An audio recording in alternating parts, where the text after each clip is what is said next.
So we're going to talk about preschoolers and how they play in this lecture. And I do want to say that preschool, what age it covers is a little bit complicated. So preschool can be ages 2, 3, 4, or 5. With the invention of transitional kindergarten, and obviously kindergarten that we've had for a while, many 4 and 5-year-olds are served in those ages. So oftentimes preschool is sort of 2-year-olds, 3-year-olds, and earlier 4-year-olds. So those are the ages that we're going to cover in this lecture. And we'll save the 5 and 6-year-olds for the transitional kindergarten and the kindergarten lecture. So like we did with infants and toddlers, we're going to think about the physical play of children, the object play of children, dramatic play, and their social play, using those levels of play that we learned about previously, or those types of play that we were covering in our types of play lecture.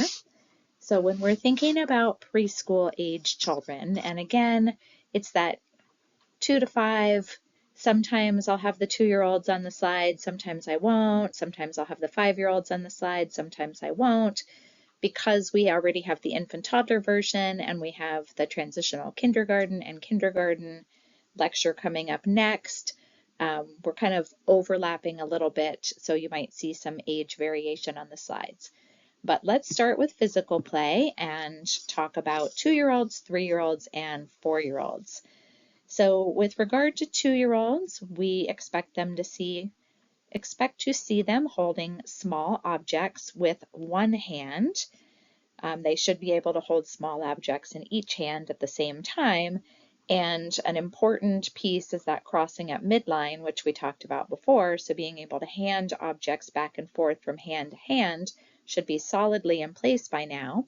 And they should also be able to use their hands working together. So holding an object in one hand and then using the other hand to stick an object onto that first object that they're holding. So using their hands to work in conjunction with each other. Hold something when you want to pull up a zipper. Hold something when you're buttoning a buttoning. So hands working together to manipulate objects. So once children are 3, they should be able to use their finger movements, their wrist movements, and their hand movements kind of all working together. So gone is sort of that chunky whole hand grasp where the wrist doesn't really seem to move. So if you think about a child coloring and they've got a big fat crayon held in the palm of their hand, not really using their fingers in an adult-like grasp on that crayon, not really moving their wrist and turning it to kind of manipulate that writing instrument across the page. But by 3, we should see more of an adult-like grasp on writing instruments. We should see the ability to rotate and turn the wrist and use kind of the hand and the wrist and the fingers all kind of working together in a more sophisticated way to accomplish tasks like drawing and coloring and writing and eating. Not great yet, but definitely getting there. In terms of using hands together, they may still need to use one hand to stabilize the other object that they're trying to manipulate, but they're getting better at using those fine motor movements. And then once children get to be age 4, we expect to see a fairly good increase in skills, particularly those related to fine motor, so much better eating skills, writing skills, manipulating small toys and materials. Sometimes we call those put together materials, sometimes we call them manipulative materials. So Legos, put together blocks, Lincoln logs, Duplos, bristle blocks. There's a lot of manipulatives in that kind of category. Also things like puzzles and lacing cards, self-care activities, zipping up zippers and buttoning buttons. Those are all in that manipulative realm. In addition, children are able to do some gross motor things that allow them to start kind of the basics of sports skills like throwing and kicking and those kinds of things. So we have left Piaget's sensory motor period. That is what we talked about with infants and toddlers. And now we are in the pre-operational stage, which actually goes from age 2 to 7. So in the pre-operational stage, there are two substages. One covers the ages 2 to 4, and the other covers ages 5 through 7. So we'll talk about the first substage in this lecture, and then we'll talk about the next substage when we talk about transitional kindergarten and kindergarten age students. So in terms of the first substage of Piaget's pre-operational stage, and I just want to talk briefly about the pre-operational stage kind of overall, and then we'll talk about the specifics of the symbolic function substage. So for pre-operational children, they now have the ability to think symbolically, which we gain during the sensory motor period. Children are able to mentally think about objects in a way that they were not able to previously, but they are still fairly bound to what things look like. So they have a hard time thinking about things that are different than they look.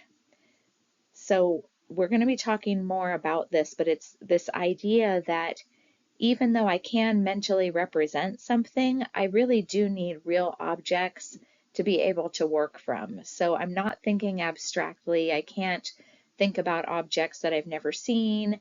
I have a hard time with objects that change the way that they look and don't look the way that I expect them to. So many children build ideas about things like gender during this stage, and they get kind of rigid. They think, if they've learned that typically girls have long hair and girls wear dresses, if they see a girl with short hair and pants, they may refer to that girl as a boy because they have conceptualized this idea or this schema of girlness, and that girl isn't meeting that schema, and then they have a hard time switching gears.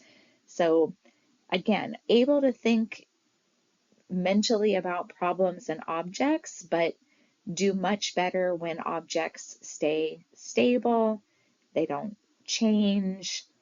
Children have access to those real objects in helping them with their thinking. So you can see in this box talking about this symbolic function substage. So we'll start there and then we'll work on the text on the left. But children do have that ability of symbolic thought. That's what I was just talking about, the ability to represent mentally an object that is not present through drawing, pretend play, or using language. But they tend to be fairly egocentric. So children really have a hard time seeing somebody else's perspective. There is kind of a famous task where you put children on one side of a little diorama of a mountain and you say, what do you see? And the child will describe what they see on their side of the mountain. And then you say, what do you think I see? And the adult is sitting on the other side of the mountain, and the child will describe exactly what they're seeing. They don't realize that that person may have a different viewpoint and may see something differently. Children in this stage also do something called animism. They think that things that aren't real are real and that they're alive. So the sun is following me, the moon is following me, that, plants and animals are talking or moving. But, they're thinking that things that are inanimate are capable of action. So some other things, this is the text on the left that are kind of hallmarks of children between the ages of 2 to 4 is even though they're past the sensory motor period, they are still very interested in engaging in sensory and motor activities. So that does not go away just because a child has gotten in this new stage. But they do add in an interest in constructive and dramatic play. So unlike our 0, 1, and 2-year-olds who may not have done as much constructive and dramatic play, this is a big part of what 2 to 4-year-olds and 5 to 7-year-olds are working on and engaged in. Children at this age are very process-oriented, so they don't really care that they're creating something specific or that there's some sort of product endpoint.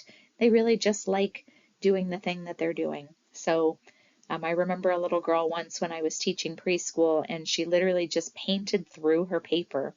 We were doing finger painting, and she was just so engrossed in the process of feeling the paint, and putting the color on the paper that she went right through it down onto the table and didn't even notice or care, because it wasn't about making a picture that would last after she was done. It was about the process of the painting. Children at this age are also very interested in cause and effect. They like to do things and see what the response in the world is going to be.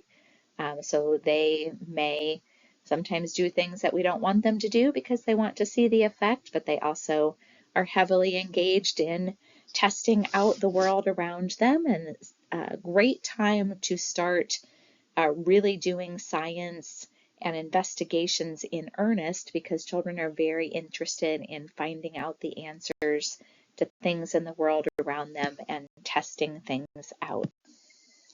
So this is just kind of following up on what I was talking about on the previous slide, so that we can see how the types of object play that children are engaging in is changing across time. And we're going to see this same graphic in our transitional kindergarten and kindergarten lecture, so that you can see how things progress across even older ages. But you can notice on this little graphic that 2-year-olds spend about 80% of their time in sensory motor play, only about 15% in symbolic play or dramatic play, and then only about 5% in constructive play, where you're actually creating and building things and using materials in the way that they were intended.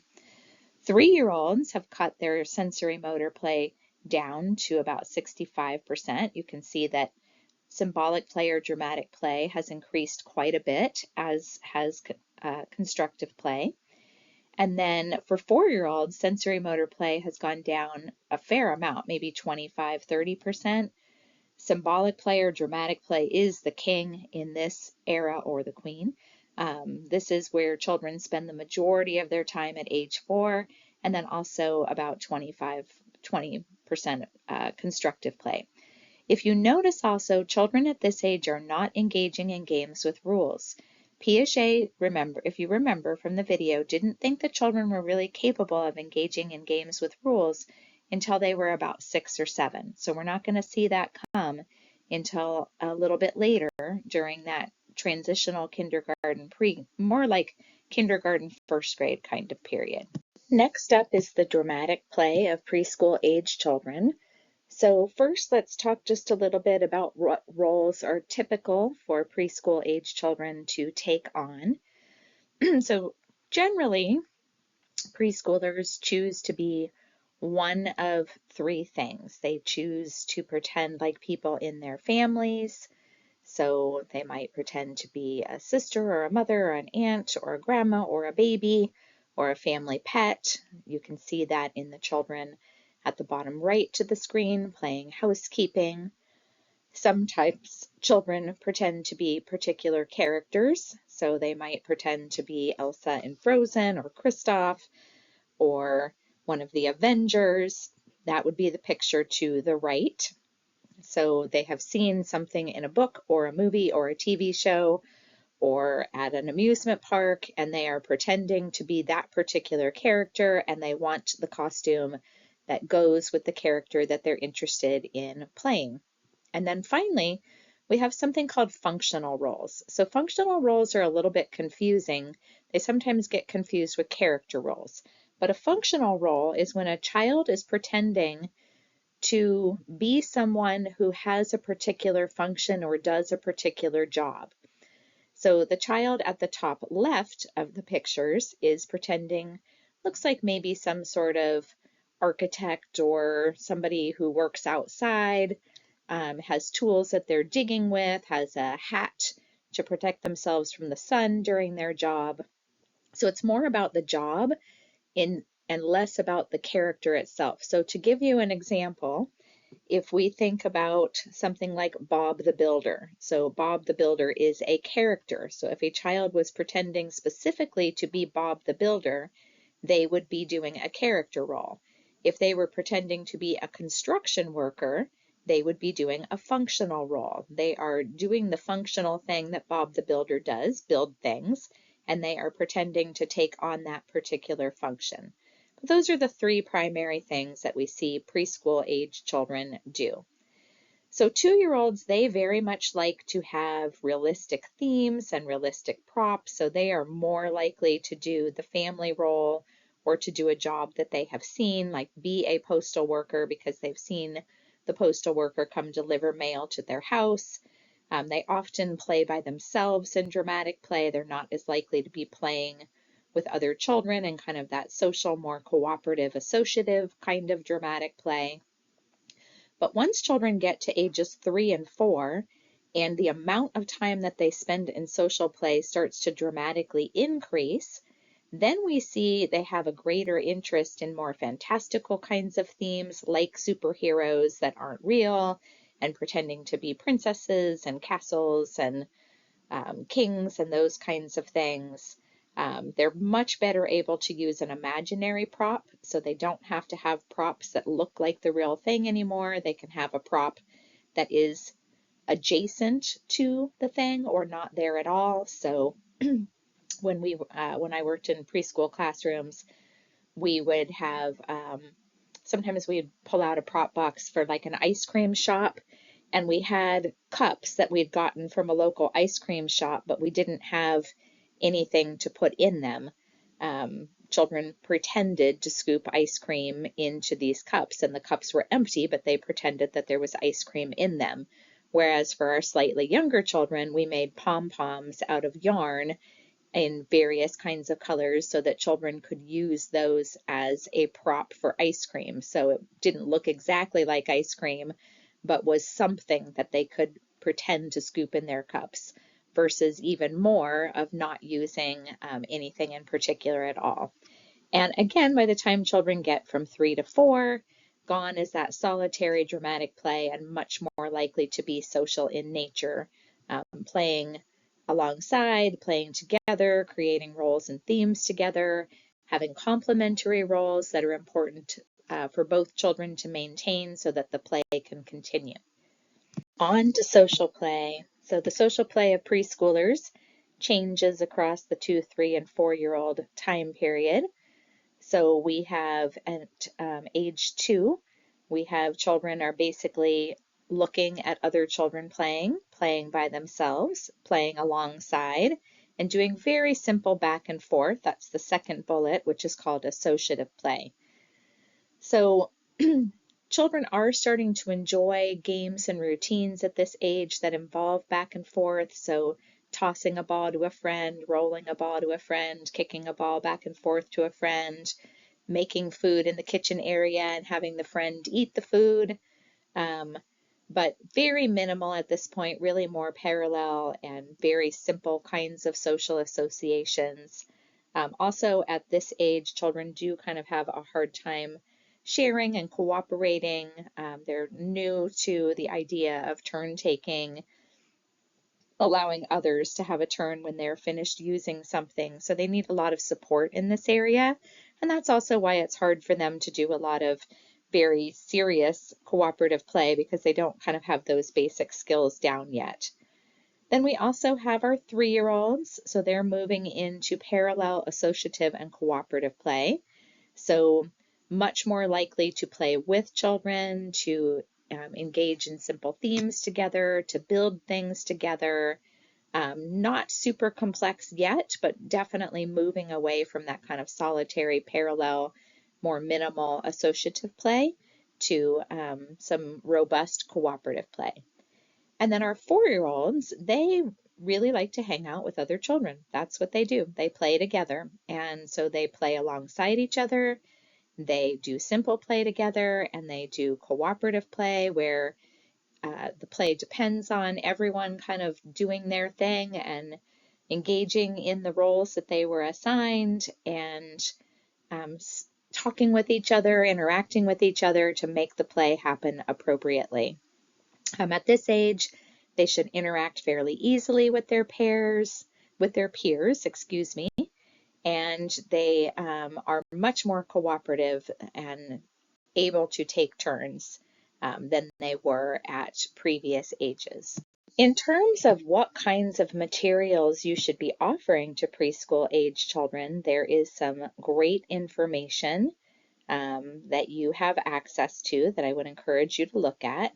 So for age 2, I would encourage you to refer back to our infant toddler play lecture. You can also look at the end of your infant toddler play textbook, the Frost, Wortham, and Rifle textbook, and you will find lots of ideas for play materials that are appropriate for toddlers or 2-year-olds. For ages 3 to 5, at the end of your preschool play chapter, there is a table. It's figure 5.3. It's on pages 166 to 168, and it gives all kinds of great materials. I did show you a few examples here, but you really need to look at that material list to understand all the different kinds of things. So sensory materials, that would be the sand up at the top. Building materials, small blocks, large blocks, dramatic play opportunities like housekeeping and many other kinds of dramatic play things like an ice cream shop, a pizza shop, an airplane ride, washing cars, all kinds of good stuff. Materials for art and music and movement, and things for children to use their small motor skills or what we were referring to as put together or manipulative kinds of things. And the example that I've given here is the lacing cards. Children are having to use their small motor skills to manipulate that yarn to go in those tiny little holes. So now that we know what the play of preschoolers looks like, let's talk a little bit about things that influence how children are able to play. So we're going to spend some time on the next few slides talking about different influences on children's play abilities, how often they're able to engage in the type of play that is appropriate for their age. So one is having access to good nutrition. When children do not have access to good nutrition, they engage in lower levels of activity. They tend to spend less time on tasks, so their attention is not as good. They get distracted more easily. If we do give them any kind of tests, which isn't something that we typically do for very young children, but if we were giving them some sort of performance assessment, like asking them to copy a shape or point to a letter, they may have a harder time with that. And just in general, their play is of lower quality. So if we expect 4-year-olds to be doing more cooperative play, children with poor nutrition may be more likely to still do parallel or solitary play. If we're saying that children in preschool should be doing a lot of dramatic play, they may still be doing more sensory motor play. So another thing that influences how preschool age children play is family relationships.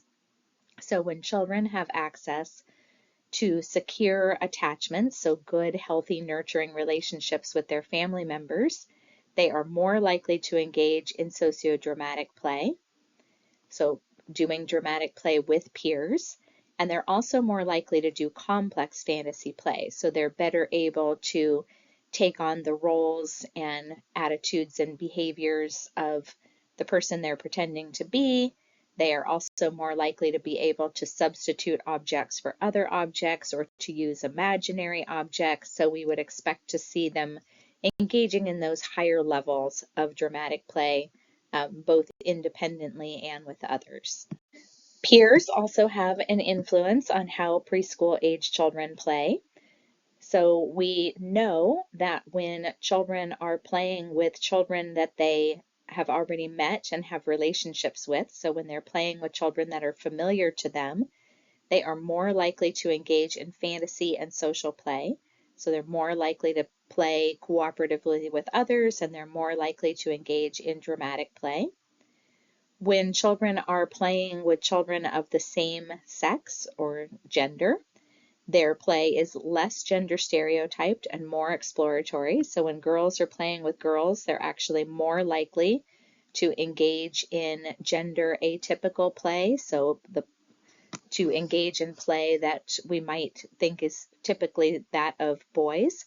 And when boys are playing with other boys, they're also more likely to engage in behavior that is less gender stereotyped. So maybe the opposite of what you were thinking. When children are playing with children that are the same age as themselves, they are more likely to do dramatic play that is cooperative. They're less likely to just kind of follow along with what the other person is doing, but to really be a full play partner and play cooperatively when children are kind of at the same level or the same age. And then when children are playing with different aged peers, so children who are younger or older than themselves, they are more likely to engage in cooperative constructive play. So different age peers may be more likely to build things or create things together, and same age children are more likely to do dramatic play together. The last two influences to cover are time spent in childcare and time spent with TV. Now, I do want to emphasize for all of these results that I'm not giving you an exhaustive list of everything that these influences do. I'm just giving you a little bit of information about how play is influenced by these various contextual factors. So one thing that we do know about childcare, and there's a lot more data on childcare, but kind of sticking with the play realm, the more time that children spend in childcare, the more likely they are to engage with others socially. And that kind of makes sense. Children spend a lot of time together, they get to know each other better, and then they're more likely to play socially with each other. When children are watching TV, we know that the more TV kids watch, the more sedentary they are, the less play they engage in, and the less dramatic play they engage in. So when children watch less TV or have less screen time, then they are more likely to use the time that they have to engage in dramatic play. And as we talked about in our benefits of play lecture, dramatic play is good for children. It helps children to develop all kinds of good things. So it is important for children to have opportunities to engage in dramatic play. And on the flip side, we know that too much screen time is not good for children's development, so good to reduce that where we can.